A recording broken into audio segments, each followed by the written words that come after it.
It's a beautiful thing to see all these patriots here, these true patriots here in Fayetteville, North Carolina. Thank you for being here.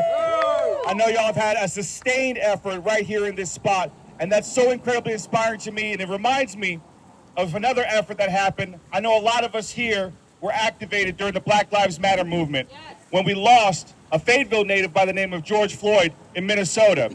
And we've seen plenty of action out there in that same area, and it continues to remind how this city came together those many years ago. We occupied the Market House for 5 days demanding policy change here in the city of Fayetteville. We wanted to see actual policy change when it came to making sure Fayetteville police were not doing illegal chokeholds, that they had a duty to intervene. And when the city council refused to take any sort of substantive policy action, that's when I decided to run for city council. And to this day, we're making changes to the way that Fayetteville Police Department works. We have an Office of Community Safety here now in the city of Fayetteville to have a different approach when it comes to addressing issues here in our community without law enforcement. When folks who are needing mental health care, folks who are needing support when they're distressed from addiction or from abject poverty, there are ways that we can do these things on a local level so that we can shake what is happening in Washington, D.C. Sometimes it feels like they're so far away and so high above us that we can't reach or have an impact on them. But that's when you look left, you look right, you look at moments and opportunities like this to gather within community. And then we see what we can do here, down the street at City Hall, up the street where the county commissioners sit at the courthouse. And we can have an impact by reminding those people, those local leaders in local power, that they have a community here that believes in justice, that believes that what's happening in Washington, D.C., that believes what ICE is doing around this country is not only illegal, but is something that is abjectly and the antithesis of what this country is supposed to stand for. Yeah. We know that the so-called president of the United States decided to stop by. And I know that a lot of people here probably had a message for him. Oh, yeah. Trump is a Russian asset. When we think about the people around him, that becomes more and more clear every single day. Suppose that the United States president came down here in 2016 when he was a candidate for the Republican Party nomination.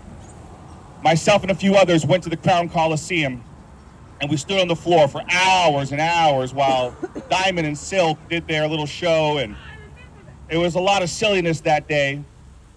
But the second that he walked out, we'd already been there for hours, I had been handed a Trump sign, and we immediately ripped it in half and shouted, "You're a racist. You will never, ever be president of the United States." Now, one of those statements was true, turned out to be true. We were immediately escorted out, but we're proud to say that we disrupted in the way that we could.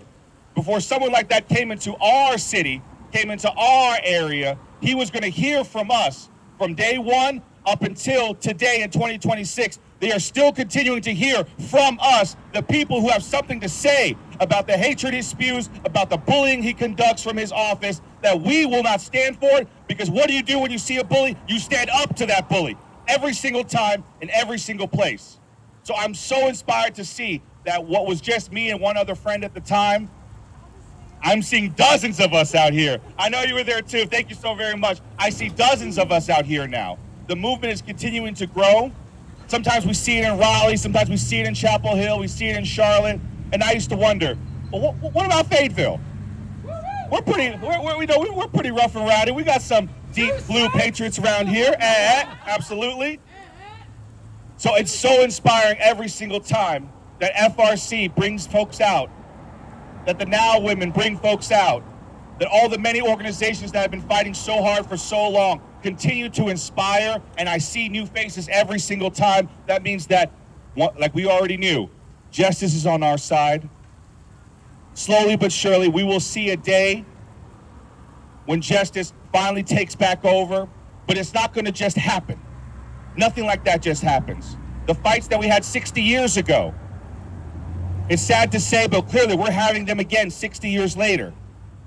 So if you were inspired growing up, especially during Black History Month, about what these freedom fighters were doing, standing there side to side with legends like Dr. King, it's our time to now stand up and stand beside our brothers and sisters in arms and make sure that we're being supportive of all those communities that are facing the most difficult time that they've ever faced in over 60 years. So I just want to say thank you again for letting me speak with you. The fight is not over.